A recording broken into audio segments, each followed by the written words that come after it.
ಇದು ಸ್ವಲ್ಪ ನೋವು ಬಂತು. ಸ್ಕ್ಯಾನಿಂಗ್ ಮಾಡಿದ್ರೆ ಹಿಂಗೆ ಅಂತ ಹೇಳಿದ್ರು. ಅದು ಸಿಮೆಂಟ್ ಧೂಳು ಕಪ ಒಳಗಡೆ ಸೇರೈತೆ ಅಂತ ಹೇಳಿದ್ರು.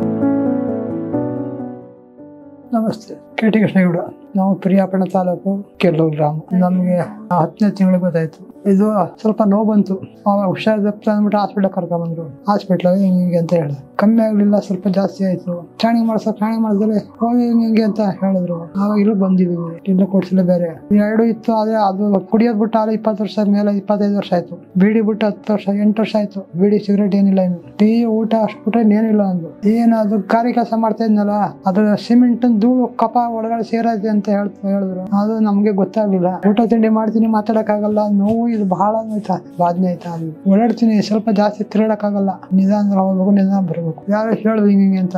ಆವಾಗ ನಮ್ಮ ಮಳಿ ಹೇಳಿ, ನಮ್ಮ ಮಳಿ ಮಗಳು ಕಾಡ್ಕೊಂಬಲ್ಲಿಗೆ. ನಮಗ್ ಗೊತ್ತಿರ್ಲಿಲ್ಲ ಇಲ್ಲಿ ಅಂತ ಹಿಂಗೆ ಅಂತ. ನಮ್ಮ ಬಗ್ಗೆ ಅವ್ರು ಏನು ಹೇಳಿಲ್ಲ. ಎಲ್ಲ ನಮ್ಮ ಮಳಿ ಹೇಳಿದ್ದಾರೆ. ಅವ್ರು ಮಾತಾಡಿದ್ದಾರೆ. ಊಟ ಸ್ವಲ್ಪ ತಿಂತೀನಿ, ಏನು ತೊಂದರೆ ಇಲ್ಲ. ಯಾವ್ದು ಕೊಟ್ಟರು ಊಟ ಮಾಡ್ತೀನಿ. ಅಲ್ಲಿ ನೀವು ಯಾವ್ದಾರ ಊಟ ಮಾಡಿ, ಗಟ್ಟಿ ಊಟ ಮಾಡಿ ಅಂತ ಹೇಳಿದ್ರು. ಗಟ್ಟಿ ಪದಾರ್ಥ ಏನು ತಿಂತಾ ಇರ್ಲಿಲ್ಲ. ಸ್ವಲ್ಪ ಮುದ್ದೆ ಊಟ ಮಾಡ್ತೀನಿ, ಅನ್ನ ಊಟ ಮಾಡ್ತೀನಿ, ಅಷ್ಟು ಕೊಟ್ಟರೆ ಇನ್ನೇನಿಲ್ಲ. ಯಾರಿಗೂ ಇಲ್ಲ ಇದು, ನನಗೆ ಫಸ್ಟ್ ಇದು. Thank you.